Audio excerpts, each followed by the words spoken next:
Thank you, Mr Deputy Speaker. On the 2nd of March, I marked 20 years as a member of this place. 20 years seems a good time to rule the line under a career. In the Roman army, if you survived 20 years, you got a plot of land, a bag of salt and Roman citizenship. But in terms of what you go through, the experience of being a Member of Parliament is a reward in itself. Because while we all enter this place with an ethos of service, at the same time it is personally a very rich experience in terms of the quality of the interactions, the people you meet, the tests and challenges you face, and taking part in the great national events in our country's history. When I see my friend and mentor Ian Sinclair down at Aussie's Cafe, I realise that once you've been a part of the federal parliament, you never really leave it and you always remain a part of it. When I gave my first speech in May 1996, it was in the immediate aftermath of the Port Arthur massacre. The response from John Howard was gutsy and was one of the great achievements of the Howard government. 20 years on, a great democracy like the United States is unable to grapple with gun control, but we did it in Australia and it's made our society safer. The two great interests in my working life have been medicine and politics. Balancing them was hard as a university student, and during my hospital years I trained in medicine until the call of politics was stronger. After 20 years in Parliament, it's time to return to my original calling. In fact, being a Member of Parliament has allowed me to reconcile these two competing interests, with a strong focus in health policy being a theme throughout my 7 terms. And my hope is that while I plan to return to medical practice, I can also continue to contribute to public policy in health. It was more than 20 years ago, working as a hospital doctor in Adelaide's major hospitals, that the idea of running for federal parliament took hold. Coming from a business family, I identified as a Liberal, and as a Liberal I was motivated by our 4 election defeats in a row. I felt that Australia needed to do more for us to achieve our potential as a nation. Much of my political outlook was really formed in the 70s and 80s. As a country, we were very conscious that we'd gone from being a rich country at the time of federation to one which was lagging on many OECD measures. This was a very strong influence on my thinking, and I pay tribute to those reformers in the Hawke and Keating governments who commenced a lot of the necessary economic reforms, which was continued by the Howard government. Taxation reform, industrial relations reform, privatisation, competition reform and budget repair were important and necessary reforms. As a new member, I naturally gravitated towards the modest member society, as their vision of small government, lower taxation and an efficient economy fit well with my view of the world. Now that I am leaving Parliament, I feel I am able to talk about one of the roles that I did, which was the party room briefing role for 4 years. This was an off-the-record briefing, the official off-the-record briefing of the party room, and for 4 years I had the job of providing the off-the-record party room briefing to more than 50 journalists of the press gallery every sitting week. It was a challenging role. One experience I particularly remember was at the start of the 2007 parliamentary year. I'd given the briefing and John Howard had provided a description of all of the circumstances that had seen a change of government since 1949. And I paraphrased it and summarised it and said, well, it only occurs if they've stopped listening to you or if you're hopeless. And so Michelle Grattan got very interested in this and said, well, you know, which of the two is it? No, I distinctly remember that because I had given the briefing. I thought it had gone okay. And then subsequently I got a call from Tony O'Leary and raced back to the Prime Minister's office. I was absolutely crestfallen.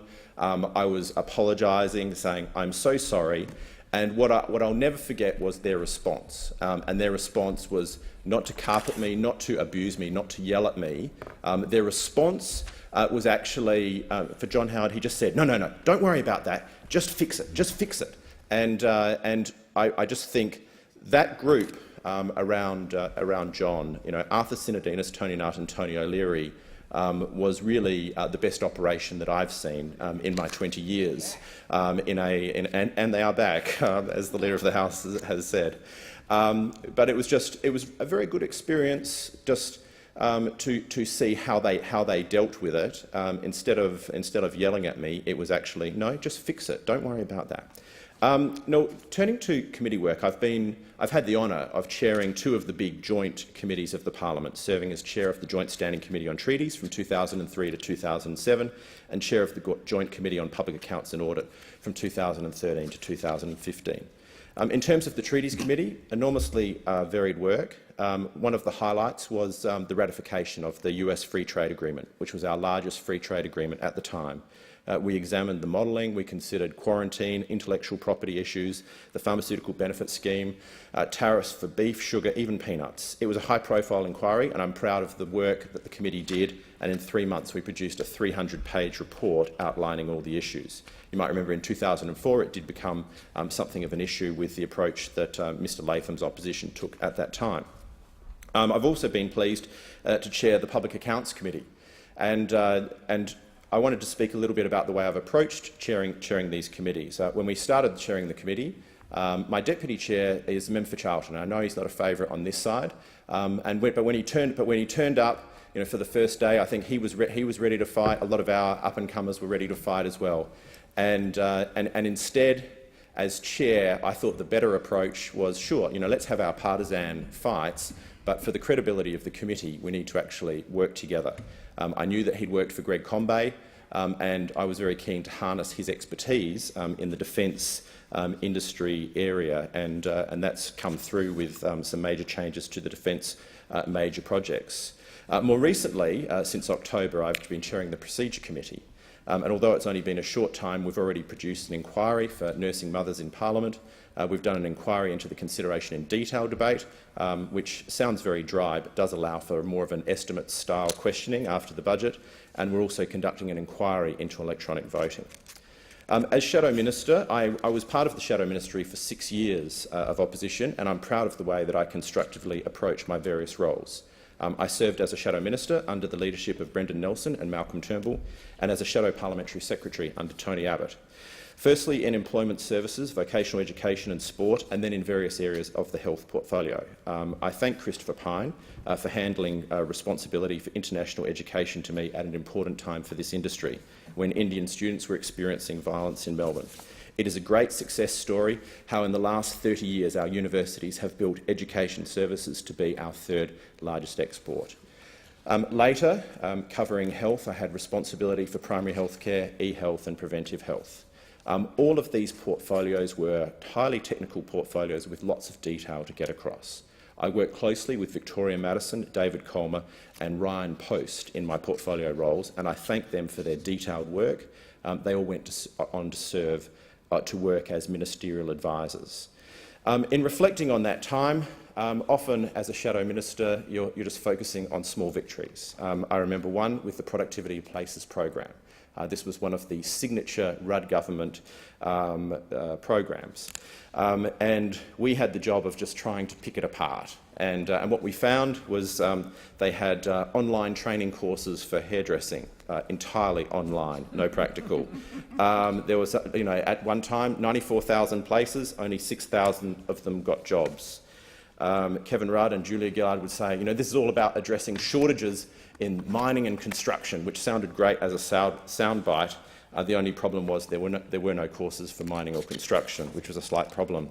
I really appreciated the opportunity to work with Malcolm Turnbull in his 2009 budget reply. Malcolm gathered a group of us together and said what his priorities were, and using what we'd learnt, we came up with a proposal to keep apprentices in training during the GFC. This is a proposal which was well received and was later adopted by the government in almost exactly the same form. Look, in reflecting on some of my time then, there are some things which are now cause for embarrassment. We jumped all over $1 million retreat at Geelong Grammar, which was a happiness seminar which was being run by Martin Seligman. And Brett Mason did the work in Senate estimates. So Victoria Madison had drilled out the detail from Oz Tender, and we got some great stories up in the paper. But But now that I'm leaving Parliament, my son's school has as a thinker in residence Martin Seligman, and he is one of the gurus of positive psychology. I should emphasise we do admire very much the work of Martin Seligman. We just thought perhaps $1 million for public servants was a little bit much. Anyway, that's just, you can sort of still take a laugh at yourself. GP super clinics, that was my job, 2010 to 2013. To really get stuck into the GP super clinics. I was a prominent critic of the GP super clinics. When I was a student, I worked for Dr. Peter Hyson in the Morphettville Medical Centre, and that was everything a GP super clinic provided, but was open in the 1980s with private sector funding.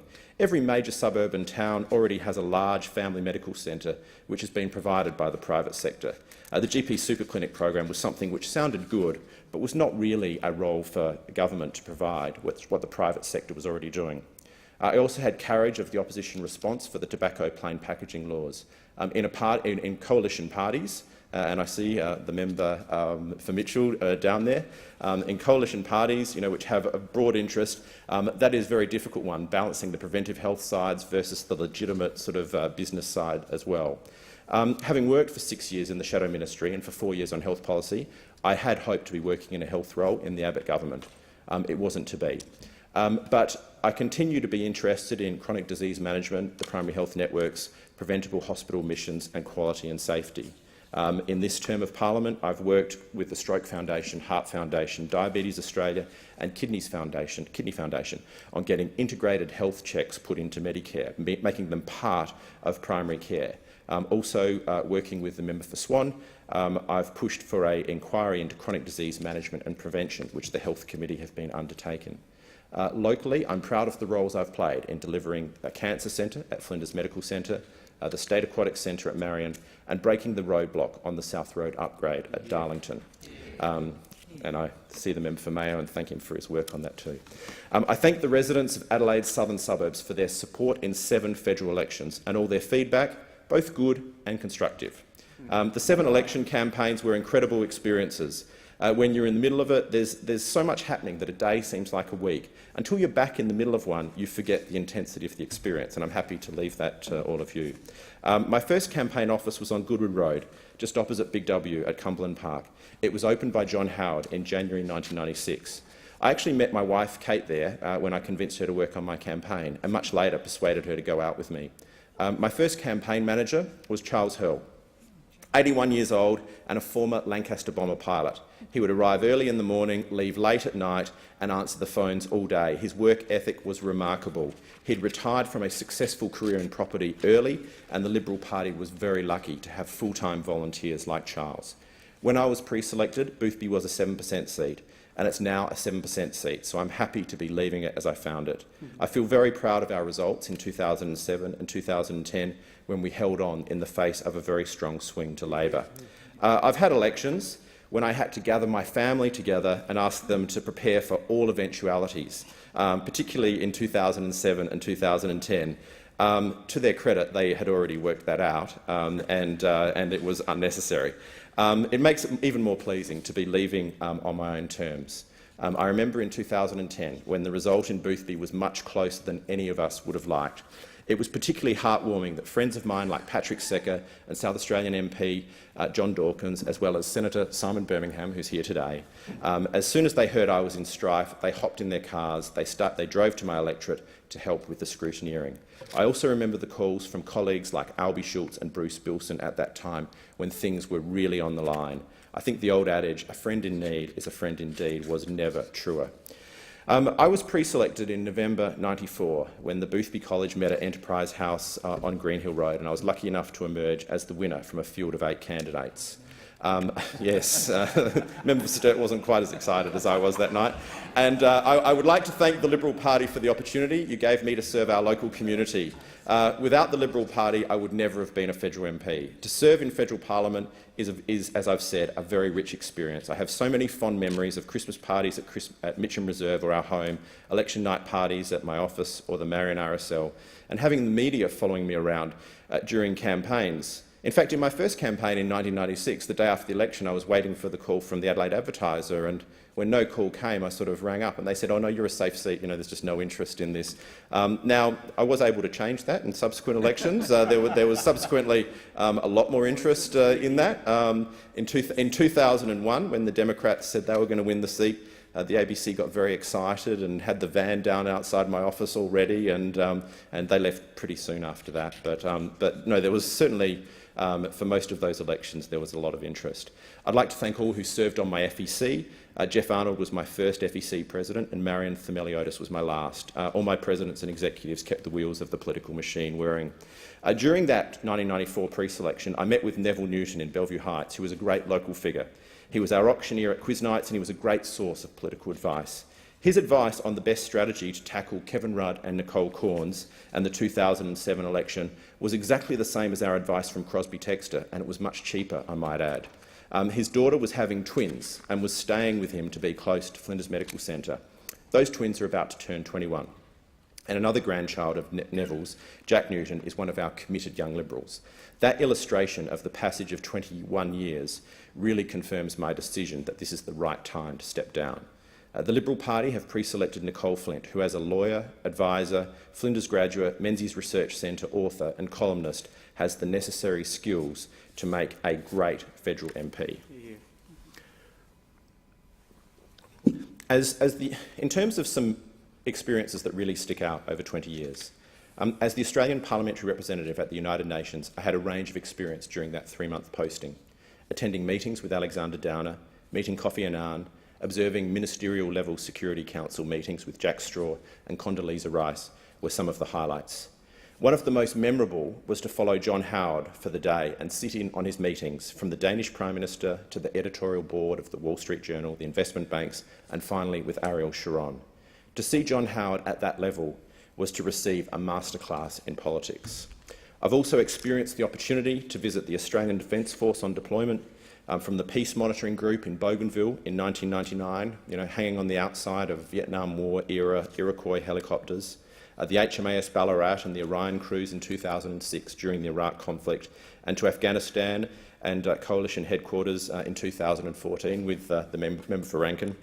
I remain enormously proud of those young Australians who serve our country so far from home. I've been lucky to have some great friendships during my time in politics.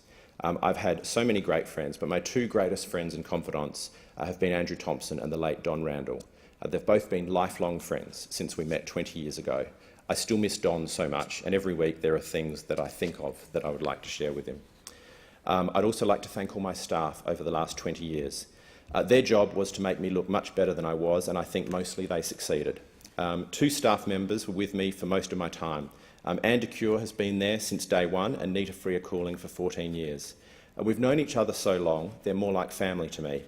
More recently, it's been a joy to work with Gen Y staffers. The next generation work hard, but like to have fun and work as part of a team. I feel that I've learnt more from them than they've learnt from me. Other long-term staff include Suzanne Kasperzak, Steve Ronson, Simon Milnes, John Della, Sean Elder, Victoria Madison, Sue Meany, David Little, David Colmer, Sanjay Kumar, Lauren Kelly, Zoe Darling, Ryan Post, Matt He, Marion Thermeliotis, Nate Keeley, Rebecca Putty and Matt Schilling. It's been 20 years, Scotty. So lastly, I would like to thank my family for all their support. Spending half your year living out of a suitcase can be hard on families, and I've been lucky to have the unswerving support of Kate, Henry and Georgina. In fact, at the last election, Henry and Georgina were my secret weapon, handing out how to vote cards at the age of 11 and 9 with me in Flagstaff Hill and Aberfoyle Park. That's the life of a child of an MP. I like to think that they were volunteers. My wife Kate has witnessed the highs and lows of politics with me, and we've fought all 7 election campaigns together. She's been my confidant and my sounding board, and she's shared it all. She's had her own career and she's raised a family, and I could not have done it without her. In looking to the future, Paul Kelly has written of how he believes that the Australian political system is fractured and that economic reform has become too hard. He says, in Triumph and Demise, Australia's political system is failing to deliver the results needed for the nation, its growth in living standards and its self-esteem. The process of debate, competition and elections leading to national progress has broken down. Unless the trend is reversed, Australia will undergo a steady economic and social deterioration until a circuit breaker or nasty economic crunch arrives. I agree with the Kelly thesis. The important economic reforms of the 80s and 90s were often bipartisan and they were in the national interest. For Australia to continue to reach its potential, it's important that we continue to promote efficiency in our economy. Australian economic history shows that we can't grow too fast without running into an inflationary crunch or a current account crisis. John Howard used to speak of the metaphor of the ever-receding finishing line, and I think that's a good one. In terms of economic reform, the work is never done. You have to continue to look forward. How can we make our economy more efficient? The Productivity Commission have produced a range of excellent reports on labour market regulation, taxation and competition reform. These reports should not be allowed to gather dust. The Australian economy has now been growing continuously for a quarter of a century. Only one other country has managed this in modern history, but this rests on our natural resources and the reforms of the past. For Australia to reach its potential, we need to continue the job. I thank the House.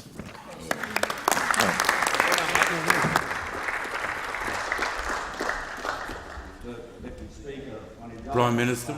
If I may thank the member for Boothby for his years of service. The great wisdom he's brought to this chamber, mostly full of lawyers, but of course rendered far more civilised by the addition of a medical practitioner. And I note that he was sitting there in the row there in the chamber next to the members for Lyne and Bowman, who, like him, are doctors.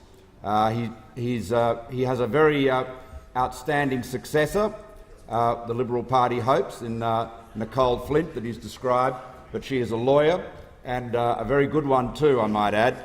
But, Mr Speaker, we will miss Dr Southcott. His understanding of economic matters, which is just so evident in this speech, really indicates the breadth of his intellect, the breadth of his interests that go well beyond his profession. May I say, Mr Speaker, that the Parliament's loss will be the people of Adelaide's gain, because he is returning to his medical profession, and I know that he will be serving the people of his electorate and indeed of the South Australian community in that regard for many years to come. We thank him for his service, his friendship, his service to the Parliament and the nation, and we wish him and the conscripts, the family, all the very best, and salute them and thank them for the support they've given Andrew over so many years.